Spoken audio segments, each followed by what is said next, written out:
בוקר טוב, בוקר טוב. שמי אפי מתתיהו, והבוקר 13 למאי 26 אני עם סגן בדימוס יעקב כץ, כצלה, למפגש שני במשרדו בעיתון 7. כצלה היה במלחמה סמ"פ פלוגת לוחמים בסיירת שקד ונלחם בכוח פצי שבסיני. כצלה נפצע קשה ב-14 לעשירי, היום השמיני של המלחמה, ופונה לבית החולים ברפידים. בהמשך דרכו היה ממקימי גוש אמונים וחבר כנסת מטעם האיחוד הלאומי. כצלה, בוא נמשיך את הסיפור. הגענו למלחמת יום הכיפורים. איפה תופסת אותך המלחמה? כן, אז צריך להקדים ולומר שאני במלחמה סיימתי את שירות הקבע שלי, אז היה צריך לחתום על 8 חודשים. סיימתי והייתי בעצם בחופשת שחרור. היה נהוג ביחידה שבחופשת השחרור מ"פ וסמ"ך מקבלים ג'יפ. אז היה לי ברחוב האדמו"ר מבלז בבני ברק, הג'יפ של היחידה היה אצלי, וזה היה ביום שישי שעמדתי, יום שישי ערב המלחמה. המלחמה פרצה ביום שבת, יום כיפור, בשעה 2 אחר הצהריים. אני הייתי בדרכי, כמעט יצאתי מהבית, לנסוע למרכז הרב, ישיבת מרכז הרב בירושלים, כדי להשתתף שם בתפילה. והנה, בשעה 2, מתקשר אליי הקמב"ץ של היחידה, בצלאל טרייבר. האמת היא שצריך לומר שבאותו שבוע כבר נקראתי פעם ופעמיים להגיע לתעלה בטענה שיש כל מיני תנועות של האויב, וזה הסתיים בלא כלום. זאת אומרת, ירדתי עם הג'יפ למשמר הנגב, יצאתי לתעלה, הגענו לטסה, לכל מיני מקומות, אני כבר לא זוכר, אולי גם למרתף, למקום שהייתי בו לפני כן בפועל סמ"פ, אבל לא התחילה שום מלחמה. אז חזרתי הביתה, ואז הנה בשעה 2 מתקשר אליי בצלאל טרייבר, שהיה קצין המבצעים של היחידה, הקמב"ץ. הוא אמר לי, כצל'ה, המלחמה מתחילה מחר. זה היה ביום שישי, הוא אומר לי. המלחמה מתחילה מחר בשעה 2. הוא ידע להגיד לי את השעה. אתה יורד למשמר הנגב, לוקח את הפלוגה שהשתחררה בנובמבר, אז שחררו אותם בשחרור מוקדם, כמו שאני יצאתי לחופשת שחרור, ואתה לוקח את הפלוגה לסיני ואתה יורד איתם לטסה. אתה הולך למפקד הפלוגה של הפלוגה ששוחררה בחופשת שחרור, פלוגת נובמבר. אנחנו נמצאים באוקטובר. החבר'ה קיבלו חודש או חודשיים לפני כן את החופשת שחרור שלהם. אני מגיע עם הג'יפ למשמר הנגב, מקבל את הפלוגה שכולם נקראו לחזור, מתדרך אותם, מזווד אותם בנשקים בחגורים ובכל מה 50 שנה אחרי זה, אני כבר לא זוכר בדיוק מה כל אחד קיבל, אבל... אתה זוכר שהיה ציוד? כי כולם אמרו שהימ"חים היו ריקים. לא, הימ"ח שלנו של היחידה היה מלא, אבל החגורים, שאתה מודק את החגורים של היום, אני רואה את החגורים של הילדים שלי, דברים שונים לחלוטין, פרימיטיביים, אבל ככה זה היה רמניה, עם 2 רימונים, ומקום למחסניות, ומקום למים. חגורים של לפני 50 שנה. אני מארגן את הפלוגה, זה היה, הגעתי ביום שישי אחר הצהריים לקראת יום הכיפורים, כל הלילה הזדוודנו, ובבוקר, ביום הכיפורים, בשבת בבוקר, יום הכיפורים בבוקר, מגיע אוטובוס שהוזמן על ידי היחידה, והוא לוקח את כל הפלוגה איתי ביחד, ואנחנו יורדים לתעלה, יורדים לטסה, שם ישב פצי, שם לא ישב פצי, אני לא זוכר מה היה שם, אבל שם הייתה התארגנות המרכזית של היחידה, ספקטור ואחרים, אני כבר לא זוכר את השמות של כולם, ואני מגיע עם האוטובוס בסביבות הצהריים, בשעה 12, כמה שעות שזה לקח, והגענו לטסה, שזה היה הבסיס המרכזי העורפי של צבא ההגנה לישראל עוד לפני המלחמה. ועברנו אגב דרך בלוזה, אז ביקשתי מהנהג אוטובוס שיעבור דרך מרתף, ושם פגשתי את, אני זוכר שהייתי באוטובוס, ורמי סידון וכל הקצינים, חבר'ה שהיו חיילים שלי עד לפני יומיים, קפצתי לראות אותם, חיבקתי את כולם. אני זוכר שרמי סידון שנהרג אחר כך בבודפסט, הוא ראה אותי, אז הוא ככה, הוא מקיבוץ שובל, נתן מכה על החלון, התחבקנו, נשקנו, וכל החבורה הנהדרת שחלק ממנה נהרגו אחר כך בהתקפה על בודפסט, שאתה ודאי ראיינת את החיילים שנלחמו שם, והמשכנו לכיוון טסה. זאת אומרת, ירדנו לכיוון בלוזה, ומשם למרתף, שזה היה תעוז של צה"ל, חזרנו בחזרה לכביש המרכזי ונסענו דרומה לכיוון טסה. ואני מגיע עם האוטובוס לטסה, ותזכרו שמדובר על יום הכיפורים, והנהג אוטובוס ניגש אליי יום הכיפורים, שאני אחתום לו על ההזמנה. ויזה קורא לי. כן. ואני אמרתי לחתום, בכלל איפה יום הכיפורים? אלי, סגי, שמקום דמו שנהרג יום אחרי שאני נפצעתי, שהוא בן כיתתי מכפר רואה, שהיה מ"פ ביחידה, הוא התפלל, הייתה שם תפילה של יום הכיפורים, של החיילים של היחידה, שהתפללו ביום הכיפורים. הוא ראה אותי מהבית כנסת שאני עומד לחתום, והוא ניגש אליי בריצה והעיף לי את זה מהר, אמר לי, יעקב! הוא קרא לי יעקב, לא כצל'ה. גרנו בית ליד בית, שנים של חברות. אמר לי, יעקב, יום הכיפורים היום. הוא העיף לי את הנייר, את הוויזה מהיד, אז לא חתמתי, הוא הציל אותי שלא אחתום ביום הכיפורים. והאוטובוס עזב, אנחנו מגיעים בסביבות השעה 12, תזכרו שהמלחמה מתחילה ב-2. ואנחנו עוד לא יודעים אפילו מה אנחנו עושים, משום שעוד לא התארגנו. אני הגעתי עם פלוגה שלמה, עם קרוב לאוטובוס מלא של 50-60 חיילים של נובמבר. צריכים להיכנס תחת הפיקוד של ספקטור, שהיחידה ישבה שם עם פלוגה, ובשעה 2 בדיוק, לא עלינו, דבר שמחזה שלא ראינו בעבר, מטוסים מצריים, כמויות אדירות של מטוסים מצריים, של מיג 16 ומיג 17 ומיג 21, וסוחויים מגיעים בהמוניהם, וטסה מופצצת. טסה מלאה אש, הכל בוער מסביב, כל הבניינים. מחזה שלא ראינו בעבר, משום שמה שראינו בעבר היה שמטוס מצרי לא יכול היה לחצות את התעלה. אם היה חוצה, היה נופל על ידי מטוסים שלנו, ומטוסים שלנו לא באוויר. אנחנו לא רואים מטוסים שלנו באוויר. לימים ראינו אותם, יורדים עם פנטומים לכיוון התעלה, ויורדים 10, חוזרים 2. היה מחזות נוראים שראינו בימים הראשונים של המלחמה. זה היה המפגש שעתיים אחרי שהגענו, ואני זוכר את המלחמה על כל פרטיה, על כל תג ותג, כל שנייה ושנייה במה עבר עלינו. ומטוסים מצריים מפציצים את טסה. פוגעים בכל מה שנקרא מסביב, והכל בוער מסביב. כל טסה בוערת מהפצצה מצרית. במהלך היום, אנחנו מדברים על היום הראשון של המלחמה, אנחנו מקבלים ידיעה שאריק קיבל פיקוד על האוגדה, הוא בדרך על גלגלים, הוא בדרך לתעלה, והנה מגיע יותר מאוחר, אחר הצהריים, מגיע, כמה שזכור לי, פצי דני וולף, דני רהב, שהיה מפקד היחידה לפני פצי, והם היו שניהם בפום, בקורס של זהו. הם הצליחו לסחוב את הג'יפ של גורדיש מפיקוד דרום, והגיעו עם ג'יפ מזווד היטב, והתחלנו להתארגן, כי הגיעו עוד כל מיני קצינים וחיילים מהיחידה, שלא מצאו את עצמם.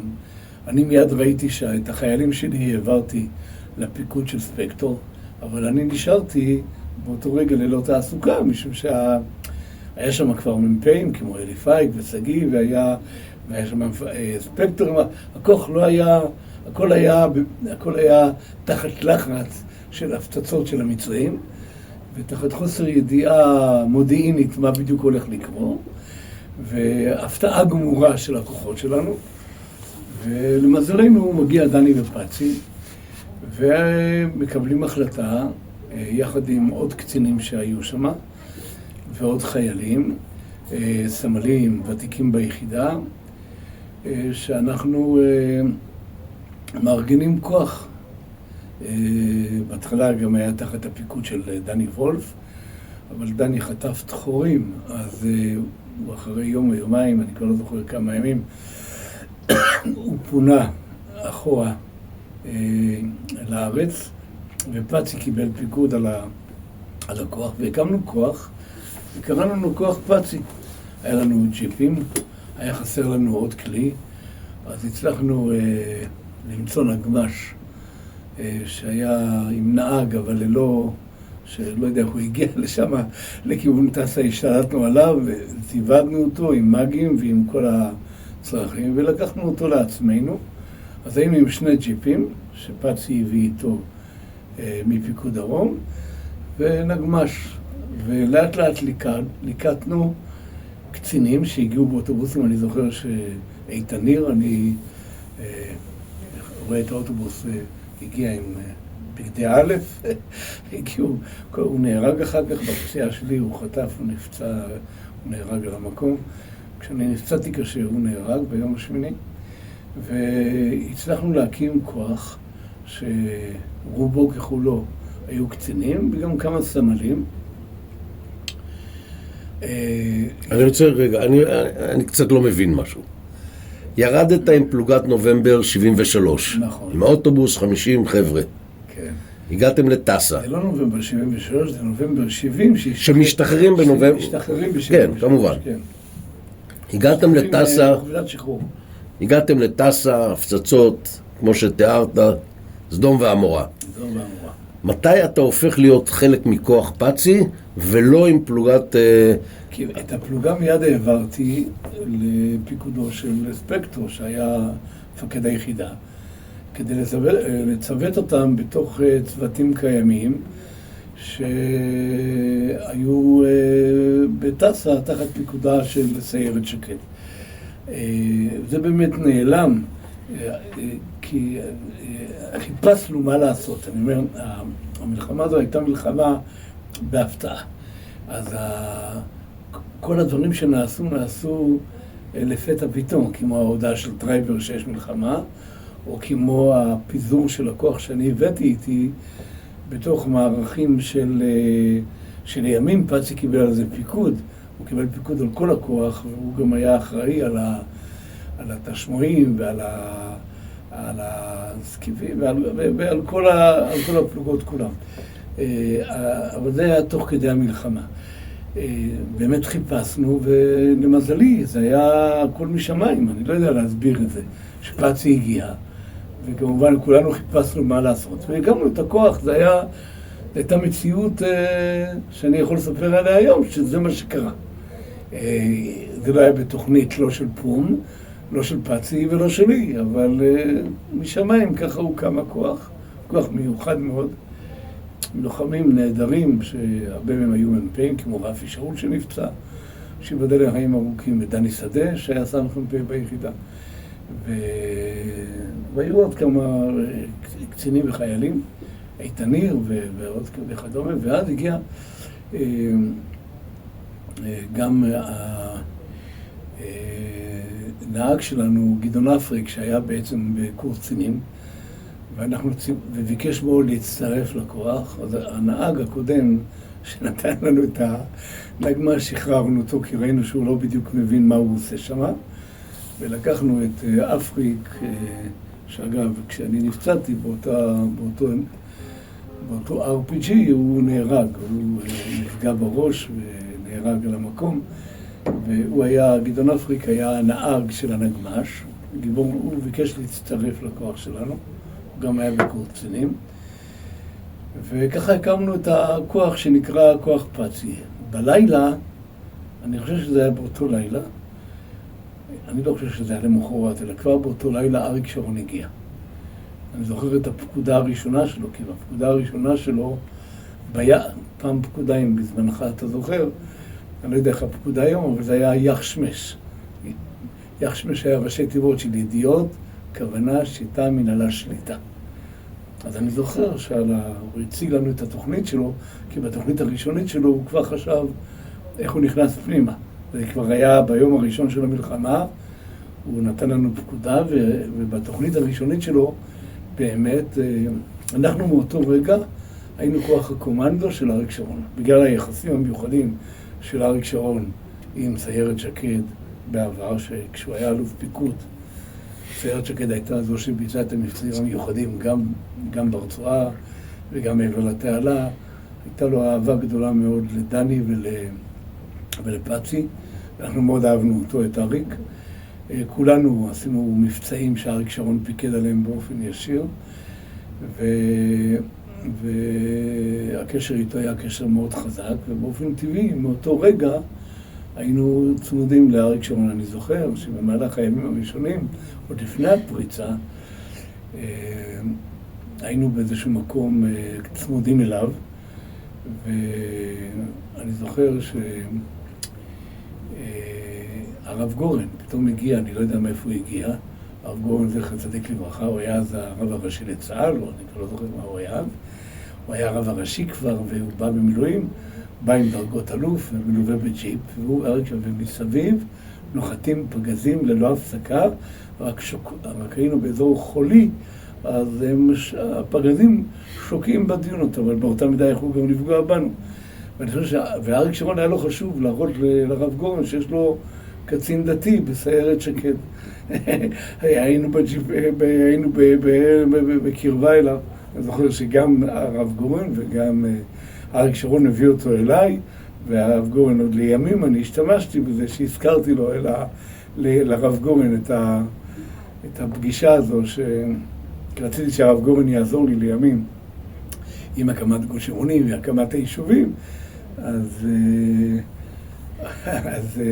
הזכרתי לרב גורן את הפגישה שהייתה במדבר, שם מסביב לא מפסיקים ליפול פגזי מרגמה שהמצרים יורים, אבל שוקים בחול, ולמזלנו לא פגעו בנו.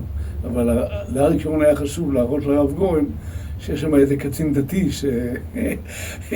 לא יודע מאיפה הוא ידע שאני דתי, לא יודע איך זה הגיע לדיון הזה, אבל הוא ירד מהג'יפ, ירד מהכוח שלו אריק, והלך עם הרב גורן, הגיע אליי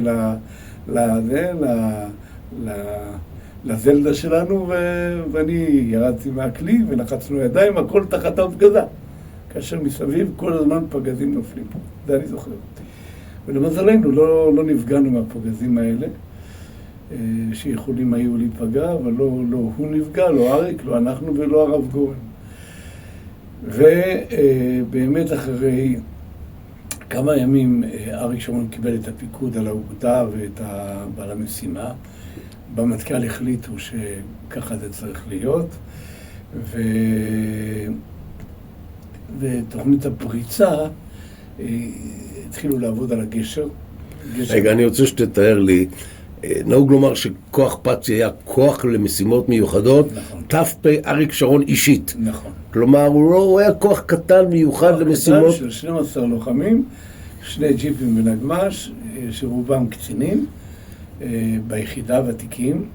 כולם, אני חופשת שחרור, אז היה זה, אבל כולם יותר ותיקים. דני שדה השתחרר לפני כן, ורפי שאול השתחרר לפני כן, ניר איתן השתחרר לפני כן, וכולם היו יותר, היה גם ספונקוב מקיבוץ יוסף שהיה סמל ותיק ביחידה. שלומי גרונר. שלומי גרונר, גם שלומי גרונר היה שלומי גרונר כמובן, ופצי, וגם, ואנחנו יצאנו למשימות מיוחדות, למשל. אתה יכול, בדיוק, אני רוצה שתאר לי כמה משימות מיוחדות שאתה זוכר. משימות מיוחדות היו לתפוס קטקים מצריים שכיוונו את הארטילריה המצרית לכיוון הארטילריה שלנו, שתפסנו כמה מהם. אני לא יכול לזכור באיזה יום זה היה, אבל צריך לזכור החצייה של התעלה הייתה ב9, יום אחרי שאני נפצעתי. ההציה של התעלה הייתה ב9 לחודש. יותר מאוחר קצת, זה לא מה שחשוב, אני רוצה שתאר לי באמת מה שאתה אומר. או תפסנו טייסים מצריים שנפלו, ואנחנו תפסנו אותם, ואני זוכר שטייס מצרי אחד מצץ מטבע, הוא לא שתה מים, אז אני זוכר שהוא פלט מהפה מטבע. טייסים מצריים וקטקים מצריים וכוחות קומנדו מצריים שהיינו צריכים לחסל, שנחתו בעורף האויב שלנו על מנת לפגוע בעיקר בארטילריה שלנו. כי הארטילריה שלנו הייתה די קבועה, והכוח שלנו היה נייד, וזה היה הכוח שיצא לי, שלאריק הייתה מסיעה. אני זוכר שבאיזשהו שלב, אני חושב שזה היה ביום השני או ביום השלישי למלחמה, כבר בפקודה הראשונה שלו, אריק שרון החליט, כיוון שהם כבשו את החווה הסינית. המצרים, החווה הסינית, זה היה מקום מרכזי, ידוע, קצת מערבית לטסה, בין טסה לבין התעלה, שהיה שם בסיס גדול של צה"ל, שצה"ל השתמש בחווה הסינית, וזה היה נקודה שהמצרים ראו בה נקודה חשובה וכבשו אותה. ואריק רצה שאנחנו נכוון את הארטילריה בצורה מדויקת על הכוח המצרי. ואז הוא נתן פקודה לפצי לארגן כוח שלנו, שיקח 2 קטקים ישראלים, יכניס אותם. מישהו סיפר לך את הסיפור הזה? לא סיפר. זה היה ביום השני או השלישי למלחמה, ביקשו מתנדבים, כי דני עוד היה, זה היה מיד ביום הראשון, הוא אמר, לא נלקח עם שבויים, ומי מתנדב? אני התנדבתי, שמוליק שם טוב, הבן של השר שם טוב, היה סמל גם מתנדב, הוא היה בכוח היותר, הוא לא היה בכוח שלנו, שמוליק שם טוב, הוא היה בכוח היותר כללי, מהחבורה שאני הבאתי איתי מטסה, ממשמר הנגב, מהנובמברים, כמה שזכור לי, והיה התנדב גם, אני חושב, דני שדה, וקיבלנו משקפות של 20 על 120. ופקודה מאריק שרון להכניס את הקטקים לתוך החווה הסינית, לנווט בהליכה עם טצות יותר מעודכנות שקיבלנו, ולמדנו ציר להיכנס לתוך החווה הסינית. אם לא שמעת את הסיפור הזה, זה סיפור מדהים. אם הוא ראה מהמפקדים שמי מתנדב, אני התנדבתי, אני לא זוכר מי מאוד מהקצינים מתנדב, אבל הוראה שלא להילקח שבויים. נלחמים עד הכדור האחרון. ואני זוכר שבאותו לילה גם קיבלנו רשות להתקשר הביתה. פתאום אני התקשרתי הביתה, ואמא שלי הרימה את הטלפון, שאלתי, יעקב, מה איתך? אני אומר, כן, נתנו לנו רשות להתקשר הביתה. אני לא זוכר באיזה קונסטלציה זה קרה, אבל למדנו ציר עם משקפות של 20 על 120 בינינו, בין טסה לבין החווה הסינית, ועם טצות מעודכנות, ועמדנו לצאת, כבר היינו על הכלים, אחרי שלמדנו את הציר, ופתאום הגיעה הוראה מאריק שרון לבטל את המשימה. אז זו משימה שהייתה אמורה להוביל קטקים ישראלים לתוך החווה הסינית, כדי לטווח את הארטילריה שלנו בצורה יותר מדויקת. אתם הבנתם אז בעצם את הברוך, הייתי קורא לזה, או את המצב הגרוע שאנחנו נמצאים? לא העמקנו אז, לא ידענו אז את הסיבות של המלחמה. לא הסיבות, איזה מצב שהמצרים פלשו, כובשים. זה היה תמוה בייחוד, שהיינו כל הזמן במשימות וראינו את המטוסים המצריים יורדים על הכוחות שלנו, ואנחנו פינינו פצועים עם כדורים, עם חורים כאלה בגוף של החיילים שלנו. הם ירדו בעיקר על ציר עכביש, ששם על ציר עכביש זה היה ציר מערב-מזרח שהוביל עד לתעלה, ועליו היו פרוסים כל הכוחות שלנו, והמצרים, כמו איזה נשרים, יורדים באופן חופשי על הכלים שלנו, ואנחנו מתפזרים לצדדים, ואני עם הקלצ'ניקוב יורה על המטוסים המצריים, שורף מחסניות, בלי שום תכלית, ואחר כך סיינו בפינוי פצועים מציר עכביש, עם חבר'ה עם חורים כאלה ברגליים, בגוף, מהמטוסים המצריים שירו עליהם ללא הפסקה. שאלת את עצמך בטח, כולנו שאלנו מה... איפה צה"ל הגדול? איפה חיל האוויר? איפה חיל האוויר? איפה חיל האוויר? אין חיל האוויר. כמעט בשביעי לאוקטובר. אין חיל האוויר. ואז מגיע... זה כל הימים האלה, אנחנו כל הזמן בפעילות מתמדת של חיפוש כוחות קומנדו מצריים, טייסים מצריים וקטקים מצריים, עם קשר ישיר לאריק שרון.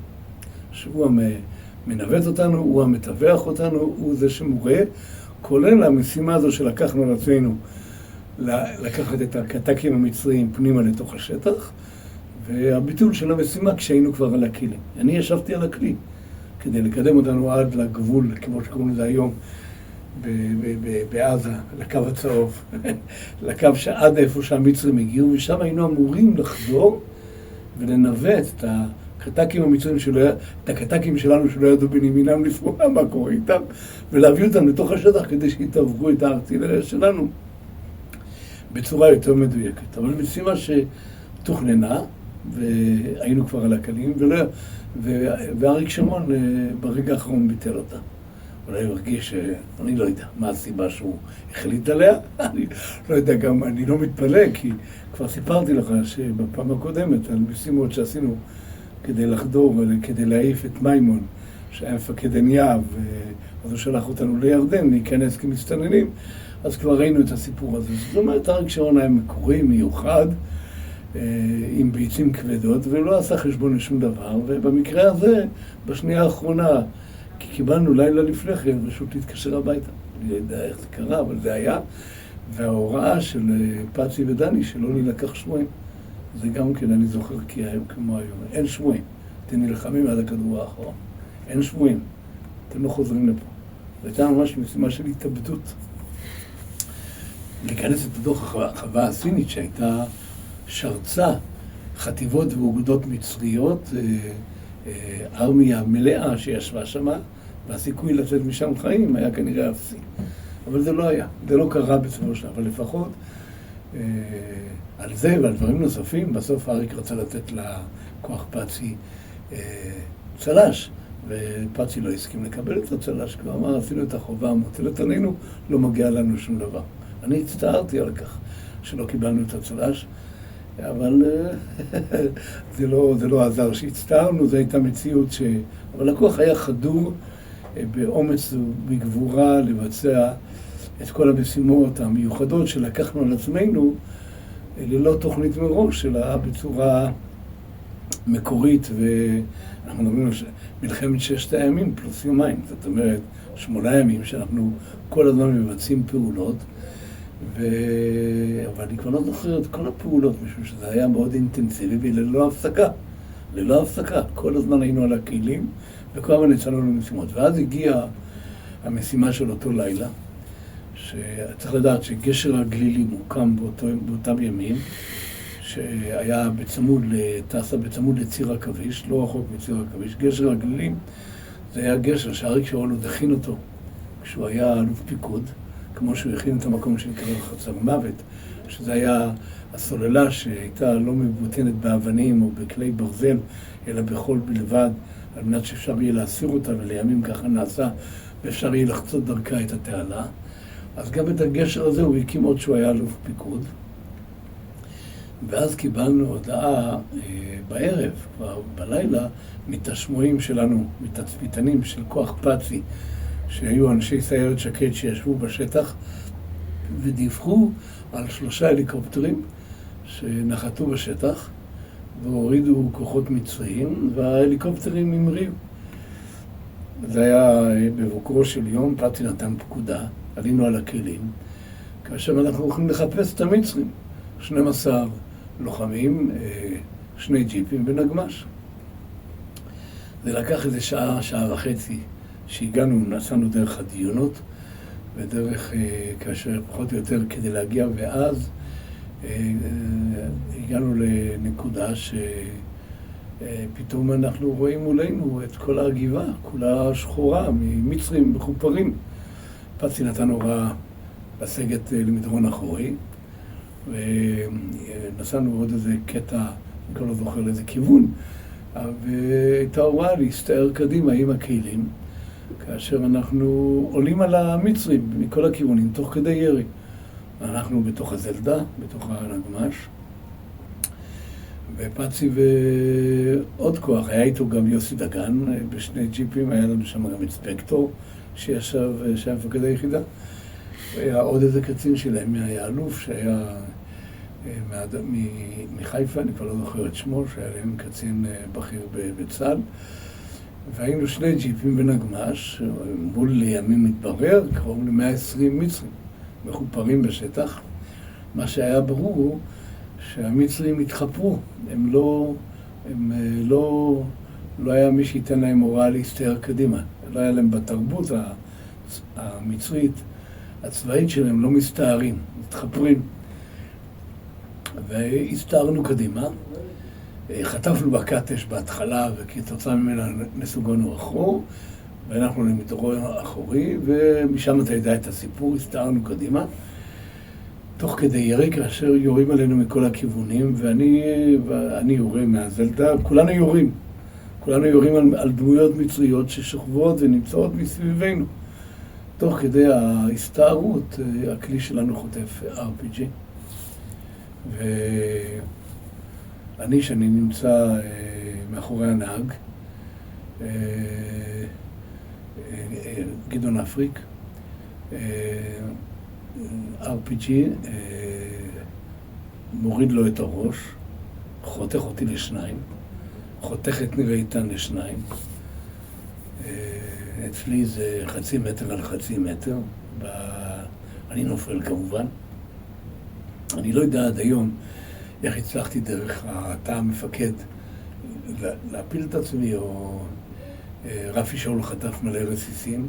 דני שדה היה גיבור, הוא קטנצ'יק יותר, הוא ישב על הגג של הזלדה עם מג, אני הסתערתי עם קלצ'נקוב.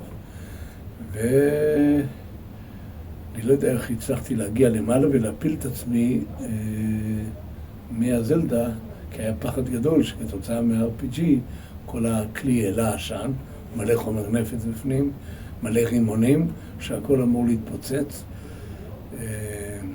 לא יודע איך נפלתי למטה, אני זוכר את עצמי כאבי תופת, שכל הצד שלי חתוך לשניים, הרגל עדיין מחוברת, אבל חתיכת בשר, בלי עצם, בלי שרירים, בלי שום דבר, הכל הלך, כל הצד השמאלי. מעניין שזה היה לי רמניה, ברמניה היה רימון אחד, ומצד שני של הרימון השני, שמתי את התפילין שלי.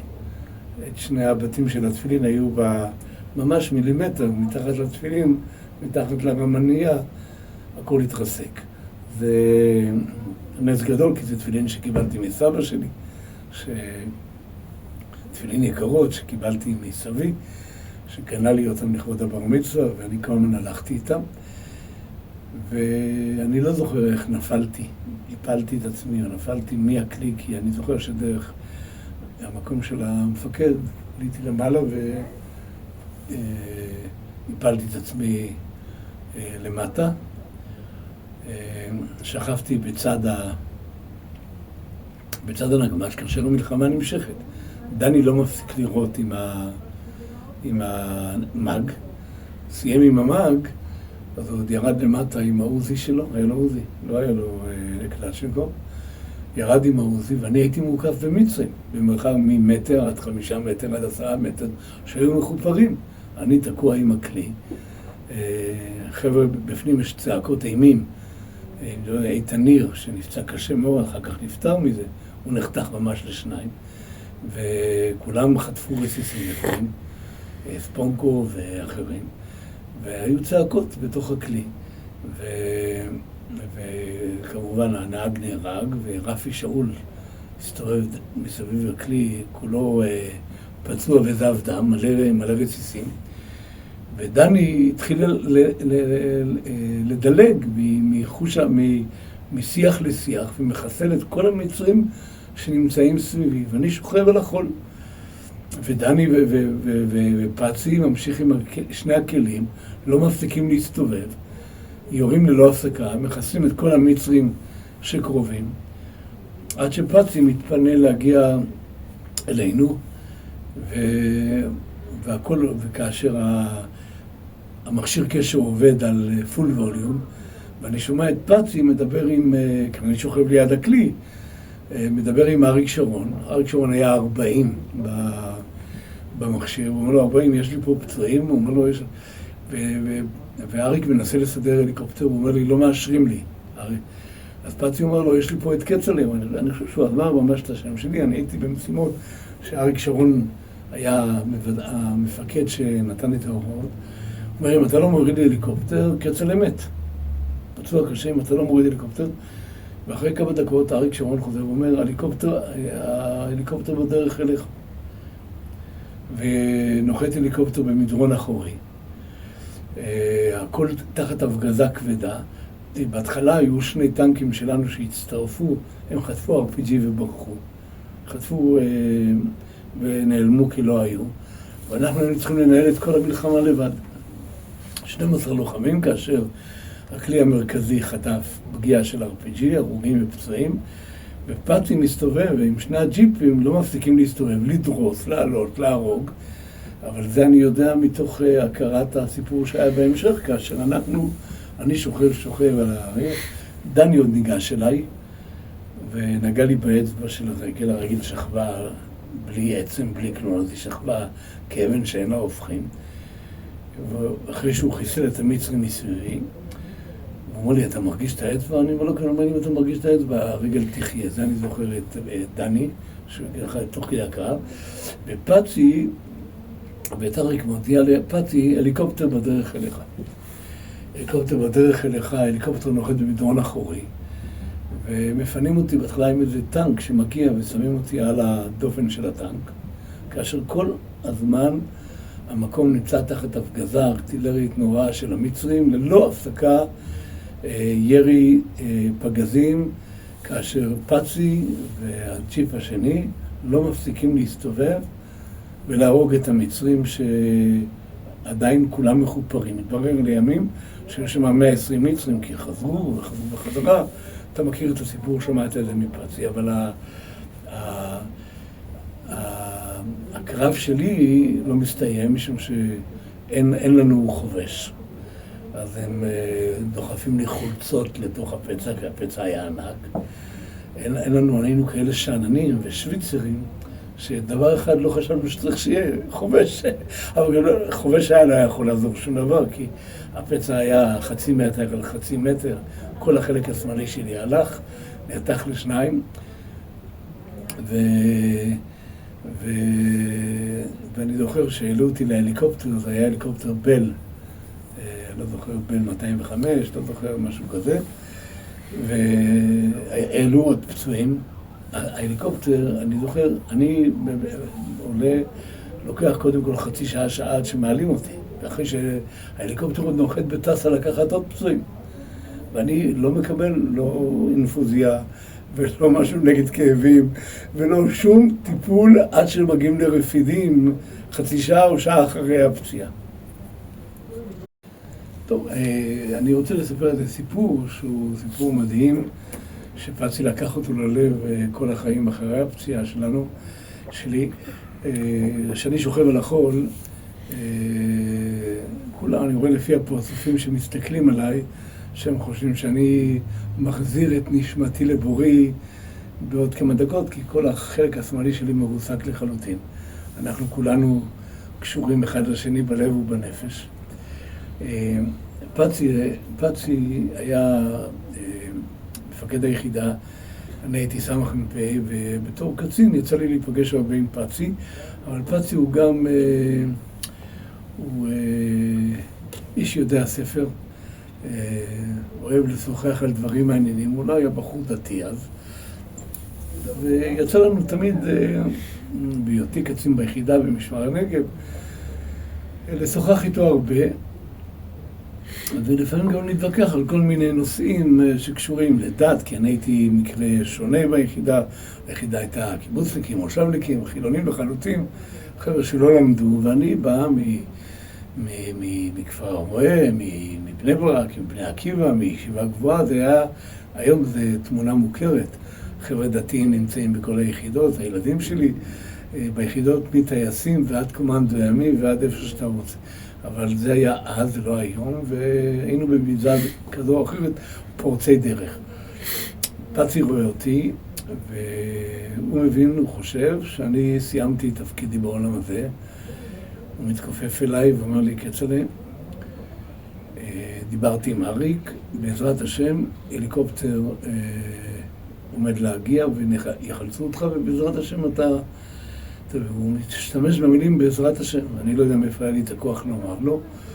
תשמע, פצי, תמיד התווכחנו, אבל אם אתה אמרת בעזרת השם, היה שווה להיפצע. צריך להבין, אני נמצא בעולמות העליונים ככה לדעתו, ואני לא הפסקתי להתפלל, לא הפסקתי להאמין שהשם יחלץ אותי מהפציעה הזו, אבל אני שוכב פצוע קשה. הוא אומר לי בעזרת השם, ואני אומר לו, אם אתה אמרת בעזרת השם, היה שווה להיפצע. הוא אמר לחבר'ה מסביב, אם אני רואה את כצל'ה חי, אני מתחיל להניח תפילין כל יום, אני אומר, אני עושה קידוש, ואני לא יודע מה הוא עוד אמר. הוא אומר לי שהוא עושה קידוש כל יום, רק בגלל הדבר הזה, הוא לא האמין שאני אחיה. כשהוא ראה אותי בבית חולים, באמת הוא אומר, אני לקחתי על עצמי להודות להשם כל החיים שלי, שראיתי את הפלא, שאני חושב שבן אדם עוד דקה מוסר את נשמתו, ואיכשהו יתגבר.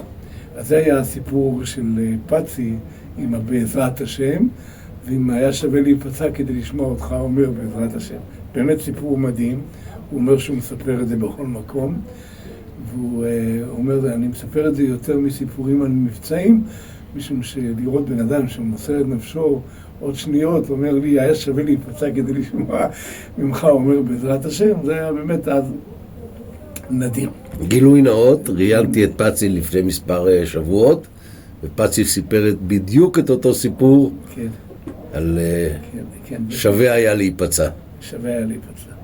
כדי לשמוע ממך אומר בעזרת השם. כן, אנחנו באמת בידיו של הבורא יתברך, לפעמים בידיו של הבורא רואים את זה בצורה ברורה.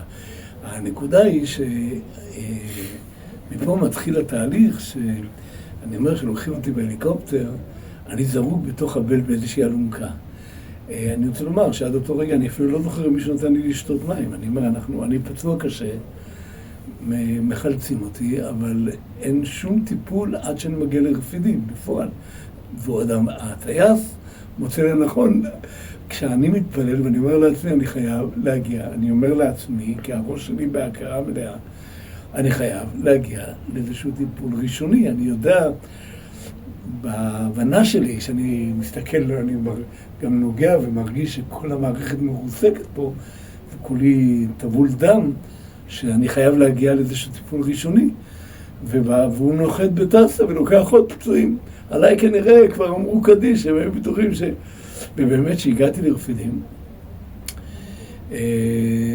אני זוכר שמתנפלים על ההליקופטר, ואני זוכר שמחברים אותי בעשרות מקומות, אני לא יודע, אבל פה ופה ופה ופה, חיברו אותי כדי לקבל דם, כי אני, כל אדם יוצא לי, ומעלים אותי על מטוס, אחרי כמה שעות של טיפול ראשוני. כאשר גם הם בטוחים שזה רק שאלה, כי אני שכבתי איזה שעה על החול, ספגתי את כל החול של סיני בתוך הגוף. ובאמת לימים המלחמה שבבלינסון של הרופאים הייתה בעיקר על הזיהום של הדם. לא הצליחו להתגבר על הזיהום. התחילו להשתיל לי את זה, אבל לא הצליחו להתגבר על הזיהום. לוקחים אותי במטוס, אני זוכר כל שנייה במטוס כי לא מכאבים, לא יכולתי להירדם. והמטוס נוחת בארץ, אני זוכר את הנחיתה ואני זוכר שמעלים אותי לאמבולנס, אני זוכר שהבן אדם ששם אותי, מעלים אותי לאמבולנס, אומר לבלינסון, שלח אותי לבלינסון, ואני זוכר את ההזעקה שהוא מפעיל בדרך. סירנה. את הסירנה שהוא מפעיל במכונית, והיה כמה דברים שטוב לספר אותם. היה פרופסור, איך קראו לו? צריך לזכר בשם שלו, שהיה המנתח הראשון שעשה את החלפת לב הראשונה. מוריס לוי. מוריס לוי, הבן שלו היה חייל שלי. אז הוא נתן הוראה, הוא היה בבלינסון, הוא נתן הוראה שכל פעם שמגיע פצוע מסיירת שקד, להודיע לו. ואני זוכר עד היום, הייתה בחורה בשם קרן, מהיחידה, שאמרה סיירת שקד, שידעו מהיחידה הגיעו פצועים, ואני זוכר ששמים אותי בחדר, אני לא יודע איפה לקחו אותי, הורידו אותי מהאמבולנס, ופתאום הגיע פרופסור מוריס לוי. פרופסור מוריס, אני הכרתי אותו, כי הבן שלו היה חייל שלי, אז היה מסיבות של היחידה, והיה גם ערבים עם ההורים, ופרופסור מוריס לוי שואל אותי מה קרה? מה קרה לך? כי הייתי מחוסה עם הזה, אז חטפתי כדור. אני זוכר אותו מרים, ומיד מוריד, לא מסתכל שנית, כן? זה אני זוכר. זה סיפור אחד שאני זוכר מפרופסור מוריס לוי. שאלתי מה שלום הבן שלו, אמרתי למיטב ידיעתי, הבן שלך לא נפגע, הוא היה איתי בחזית, אני לא זוכר, לא חושב שהוא נפגע, ובאמת הוא חזר בריא ושלם מהמלחמה. זה הבן של מוריס לוי. הוא היה הראשון שהחליף לב בישראל, ואני זוכר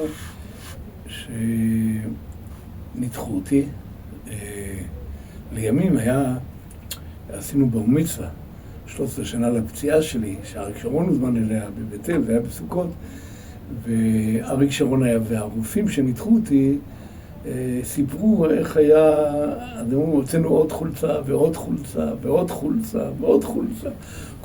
כל הפציעה של כצל'ה הייתה מלאה בחולצות, כל החלק השמאלי היה, והרגל תלויה על חתיכת בשר, כאשר אין עצם, אין שרירים, אין כלום, הכל הלך, ורק, זה באמת פלג, רק מזלי, העצב נשאר בחלק של הבשר, העצב לא נפגע. הבשר, שרירים, עצמות, הכל הלך. הרגל באמת, בכל זמן הם היו בדיון אם להוריד לי את הרגל או לא להוריד את הרגל. אם זו הייתה קטיעה, הייתה צריכה קטיעה מהמותן. היה נורא, ולמזלי לא קטעו לי את הרגל, אבל הרגל קצנה ב-13 סנטימטר, זה היה תוצאה שלה, כאילו היא נמשכה כלפי מעלה. אבל אני זוכר, אני רוצה לדבר בשבח אמי, זיכרונה לברכה, שהעירו אותי מהניתוח, אחרי היה ניתוח ארוך מאוד, כי הם היו צריכים לקבע את הרגל, והיו צריכים לנקות, והיו צריכים גם, הורידו לי כבר אור, את כל הרגל השמאלית, איפה שרק היה ניתן, קלפו לי את האור מהידיים ומהרגליים ומהגב, ואני לא יודע מאיפה עוד, כדי להתחיל להשתיל אור על המקומות, אבל הכל היה מזוהם, אגב, כל האור הזה, לכן כל כמה ימים היו צריכים לנתח אותי עוד פעם, ולהוריד לי אור מאוד מקום, כי האורות הראשונים נרכבו על הפצע שהיה רקוב, כי לא הצליחו להתגבר על הזיהום. אבל הניתוח הראשון, הטלפון נתנו לי להתקשר הביתה. אז אחותי רחלה הרימה את הטלפון, וגם בעלה היה במלחמה, והיא אומרת לי, יעקב, מה איתך? אז אמרתי, ברוך השם, אני בבית חולים, לעתים אני אדבר. אמא שלי אומרת, היא שואלת אותי, יעקב, מה קרה? אמרתי, חטפתי כדור, ברוך השם, ברוך השם, ברוך השם. חטפת כדור, אתה מדבר? באו לבית חולים, נבהלו מה שראו, אבל אמא שלי אומרת, ברוך השם, ברוך השם, ברוך השם. סיפרתי לה שחטפתי כדור. הם באו לבית חולים, ראו שזה לא היה כדור, זה היה RPG, אבל ניצחנו גם את ה-RPG. אבל ברוך השם שאתה בבלינסון ולא בסכנת מוות בסיני. היה לי עוד מזל שבבלינסון הייתה מתנדבת, שהייתה לי חברה לפני המלחמה, שלא משנה שמה, והייתה זה, והגיעה גם מתנדבת בשם תמי, שבאה להתנדב, ובאוניברסיטה סגרו את כל המחלקות. והיא הלכה למחלקה הכי קשה, למחלקה האורתופדית פלסטית. אצלנו היו חבר'ה בלי רגליים, בלי ידיים, צרופים. אני הייתי במחלקה האורתופדית פלסטית, שהיה צריך כל הזמן להשתיל לי. ולמזלי היא התנדבה, ולימים היא גם התנדבה להתחתן איתי. אז זה היה, יש לנו 7 ילדים, וקרוב ל-40 נכדים, ויש לנו נין, אז אנחנו ברוך השם יצא מכל המחלקה, מכל המאומה הזו יצא דבר טוב. אני רק רוצה לספר שהפציעה הייתה פציעה קשה מאוד. אז הם שני סיפורים אני רוצה לספר. סיפור אחד, שגיבסו אותי עד לצוואר, והשאירו חלון בחלק השמאלי, כאשר הייתי מחובר גם עם גבס ברגליים, כדי שאני לא אזיז את עצמי יותר מדי. והיו צריכים כל יום לעשות לי הרטבה, כי הורידו לי את האור, והיה צריך להשתיל. אז כדי שהאור ייקלט על הפציעה, היה צריך כל הזמן, כל כמה שעות, להרטיב את ולראות אם יש זיהום תחת האור, אז לנקות אותו. זה היה טיפול כל הזמן שחזר על עצמו. קודם כל, אני מתחיל להרגיש כאבים איומים ברגל ימין. כאבי תופת ברגל ימין, שהייתה מגובסת. אני אומר לרופא, בא לרופא, אני אומר לו, היה לידי, כלומר שזה היה בשר עם ריקבון, אז היה ריח של בשר עקוף, אז אפילו כל הזמן מאווררים סביבי כדי שאפשר יהיה לטפל בי, כי אי אפשר, כי הבשר העלה ריקבון, ועם כל הזיהום שהיה, הם לא הצליחו להתגבר על הזיהום, אז הסירחון של גופה, אבל אני אומר לרופא, תפתחו פה משהו, שורף לי, יש לי כאבי, הם הורידו לי את האור מהרגל הימנית, בין הברך לבין המותן, לבין הירך. ואני לא יודע מה הסיבה, סגרו את זה, אסור, צריך להשאיר את זה, כי כשמורידים אור בצורה מלאכותית, זה קביעה בדרגה ג', הקביעה הכי קלה, אבל היא צריכה להיות מטופלת. וסגרו את זה עם גבס. אני קיבלתי על זה עוד 10%, כי יש לי פה צלקת ברגל ימין, מהברך עד הזהו, כיוון שהם שכחו וסגרו לי את זה עם גבס. ואז פתחו את הגבס, ופה לא רק היה לי ברגל שמאל, כל העסק הזה עבר מקביעה מדרגה ג' לדרגה 1, עם 25-30 סנטימטר על 30 סנטימטר קביעה בדרגה הכי גבוהה, הכל נרכב ברגל ימין. אז עכשיו היה צריך לטפל בשני הרגליים. קביעה ברגל ימין מהאור שהורידו, ששכחו וכיסו את זה בגבס, זה מטעויות המלחמה.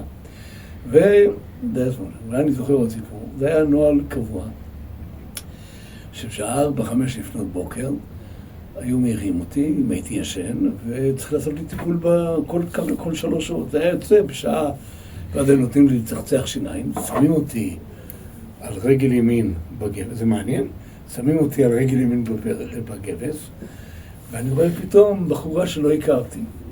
אז אני אומר לה שלום, אז היא אומרת לי, כן, אני לומדת רפואה, כבר שנה רביעית, 5, או משהו כזה. ואנחנו מסייעים לאחיות, כי אין מספיק אחיות. אז נשלחתי להיות זאת שהיום צריכה לטפל בו. אז אני אומר לה, תשמעי, הפציעה היא איומה, היא מבהילה. ואני אומרת, תיזהרי, לא להתבהל. אני כבר שנה 5 לומדת רפואה, ראיתי גופות, ראיתי הכל, אני לא, אין בעיה. טוב, היא נותנת לי צחצח שיניים, הכוס עם המים על השידה שמצד ימין שלי, שמים אותי על הצד, ואז היא יכולה לטפל בהרטבות של החתיכות אור, שכל הזמן שותלים לי, שמנסים, כי כל הזמן עברתי ניתוחים של הורדת אור, כי זה לא הספיק, כי האור ששמו לי לפני שבוע נרכב, היה צריך אור חדש, אז על הגב, על הבטן, על היד, הורידו לי את כל האור מהידיים, מאיפה שרק יכלו. מזל שהיה אור. והיא מתחילה לטפל בי, ופתאום אני רואה שהיא מתחילה לזוז כמו לולב. ימינה, שמאלה, ימינה, שמאלה. אני הבנתי שהיא הולכת להתעלף. היא ראתה את הפציעה וחטפה חררה. חיכיתי שהיא תגיע בתנועה שלה ליד שלי, כמה שיכולתי להחזיק אותה. ואז אספתי אותה, היא נפלה על הרצפה. לקחתי את המים של התחצוח שיניים ושפכתי לה על הפרצוף. מיד הביאו אלונקה, פינו אותה. והיא באה לבקר אותי אחרי כמה שבועות, אני לא הכרתי אותה, מיד יכול לזכור ב4 בבוקר, שטיפל בחיים נתן לי זאת שהתעלפתי לידה. אז כן, ופה התחילה המלחמה של הרופאים. אני זוכר שפרופסור קפלן, שהיה מגדולי הפלסטיקאים בארץ, הוא בא מדרום אפריקה, הוא לא האמין שאני אחיה, הוא היה... ואז, אבל הפציעה שלי הייתה נס. אז התחילו להגיע תורמים אחרי כמה חודשיים, אני הייתי חצי שנה בבלינסון. ובחודשים הראשונים לא הצליחו להתגבר על הזיהום, אבל הביאו תורמים מחוץ לארץ. אז אז אני זוכר שהוא הביא תורמים, ופתאום הרים את המקום כדי להראות להם את הפציעה שלי.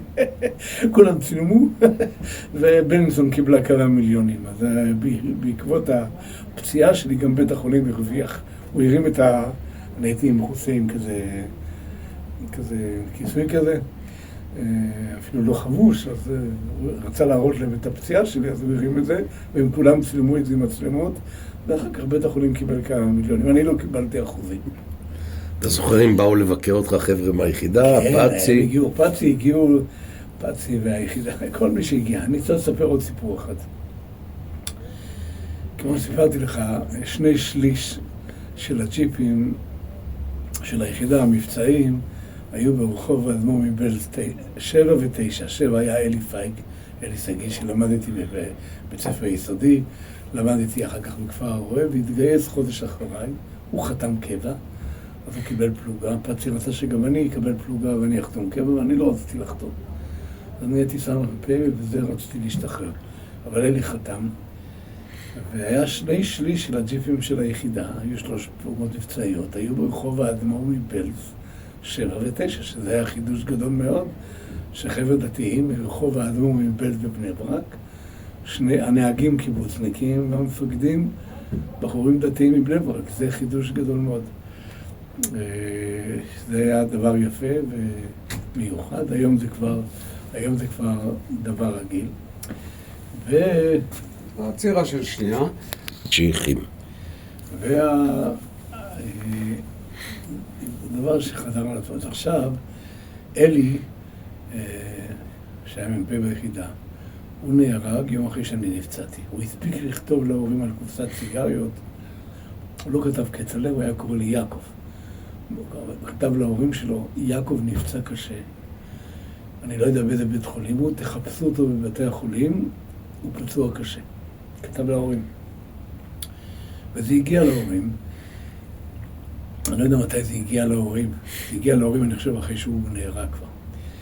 אלי היה הכוח, הוא היה הראשון, עם 11 לוחמים מהסיירת, שהוביל את האוגדה של פאצי, של אריק שרון, לכיוון החצייה של התעלה. בין הכוחות שעברו גם היה הכוח של פאצי, שגם הוא היה, הוא סיפר לך איך הוא לקח את הכוח דרך הדיונות, שהם סללו דרך, הצליחו להעביר את הכוחות בדרך עוקפת בעכביש, פנימה לכיוון התעלה. אלי, המכונית שלו, הזחלם שלו, עם 11 לוחמים, קיבל פגיעה ישירה של פגז. כולם עלו בסערה שמיימה, ונשאר בהם שריד ופליט. אבא של אלי, לא הגיעה תגובה, עברה המלחמה. ואין קול להקיף ולהניס, אין קול ואין קשב. לא שומעים מאלי. היה מגיע אליי כל יום לבית החולים. יעקב, שמעת משהו מאלי? אני ידעתי, סיפרו לי שהוא נהרג, אבל היה אסור לי לספר. כי כל עוד שלא צה"ל לא מודיע להורים, זה אסור לספר. אבל כל יום אבא שלו היה מגיע לבית חולים, ואשתי מספרת, שהיא הייתה אז מתנדבת, שכל פעם אחרי שהוא היה עוזב, החום שלי היה עולה לחום של 50. אני הייתי צריך לשקר לו. וזה היה החבר הכי טוב שלי. ואני לא יכולתי להגיד להורים שאלי נהרג. כאשר אני יודע שהוא נהרג, אבל ההורים לא יודעים, כי כל עוד שלא זיהו, לך תדע מי עלה לנגמש, מי ירד מהנגמש. היו שם לוחמים, חבל על הזמן, שפירא וברבש לוחמים הכי טובים, הוותיקים ביחידה, כולם חיילים שלי. כולם נהרגו ועלו בסערה שמיימה. בסערה שמיימה. וזה היה הכלי הראשון שהוביל את כל הכוח של אריק לכיוון התעלה. ואבא שלו קראו לו יוסף. נולדו אחר כך הרבה אלי, נכדים למשפחה, אבל חודשים, עד שהודיעו להורים, אבא היה מגיע כל יום אליי בבית חולים.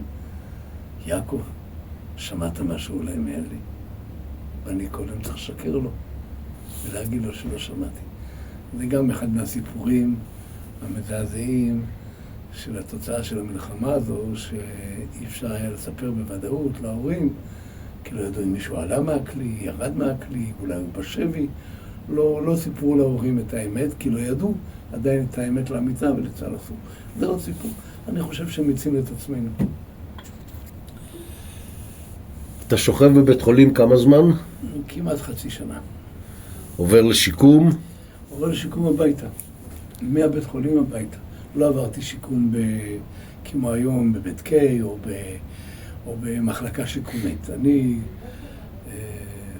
מגיעים למיצוי אחרי שהצליחו להתגבר על הזיהום. אני זוכר, היו מגיעים אליי כל מיני זריקות כאלה. כל היד שלי הייתה, הכל היה כחול מזריקות, כי לא הצליחו בכדורים, אז ההתגברות על הזיהום הייתה עם זריקות כאלה. הכל היה שחור, כחול פה ואיפה לא. אבל התגברו על הזיהום, שזה היה נס שלא היה כדוגמתו. הם הגופים הגדירו את זה כנס, כי הצליחו להתגבר על הזיהום, ואז ההשתלות, ברגע שהתגברו על הזיהום, ההשתלות נקלטו. ואני רק רוצה לספר סיפור קטן תוך כדי. היה לנו בחור מבית אל, לימין, קלמנוביץ', שהוא נפצע בפציעה קשה של שריפה, ש90% מהגוף שלו נשרף.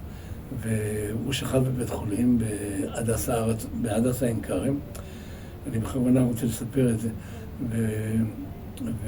ואז כשהוא אומר לי, כצל'ה, כל הפנים שלו חבושות, חוץ מהעיניים, כל הגוף שלו, מפיגוע. ואז הוא אומר לי, כצל'ה, איך יראו הפנים שלי? אז אמרתי, תן לי שנייה אחת, ביקשתי לכל האורחים, האמא שלו, האבא שלו, האחים, כולם תצאו מהזה. אמרתי, אני אוריד את המכנסיים, הפנים שלך יהיו כמו התחת שלי. הוא התחיל לצחוק עד היום, הוא לא מפסיק לצחוק, ובאמת הפנים שלו היו כל הניתוחים, כי הוא עבר את כל מה שאני עברתי על הישבן שלי, הוא עבר על הפנים שלו. אז אמרתי, הפנים שלך יהיו כמו הישבן שלי. אז אני בכוונה רוצה לספר, כי הפציעה משתרעת על שטח ענק. וכל השתלות. ואז ההשתלות מתחילות להיקלט בצורה בריאה. ובאמת ההבראה מתחילה לרוץ קדימה. אחרי 5 חודשים אני יכול לרדת לשירותים פעם ראשונה, עם כיסא גלגלים. ואז אחרי חצי שנה אומרים לי, אתה יכול לצאת פעם ראשונה עם האמבולנס הביתה. אז אני אמרתי, אני לא אצא הביתה, אני רוצה לנסוע לרב צבי יהודה בירושלים. רב צבי יהודה קוק, שהיה ראש וראשון לרבני הציונות הדתית, זה שאמר לי בסיפור הקודם, מגיע לך מכה, אתה זוכר. ומודים לרב צבי יהודה שאני מגיע, הוא קיבל אותי ברחוב, בוכה, אני חושב שסיפרתי את זה, אבל הביקור הראשון שיצאתי מבית החולים, היה עם אמבולנס לרב צבי יהודה להגיד לו שקיבלתי את המכה. אחרי שהוא אמר לי במשך 4 שנים שמגיע לך מכה, שלא שמעת לדעתי, אז זה סיפור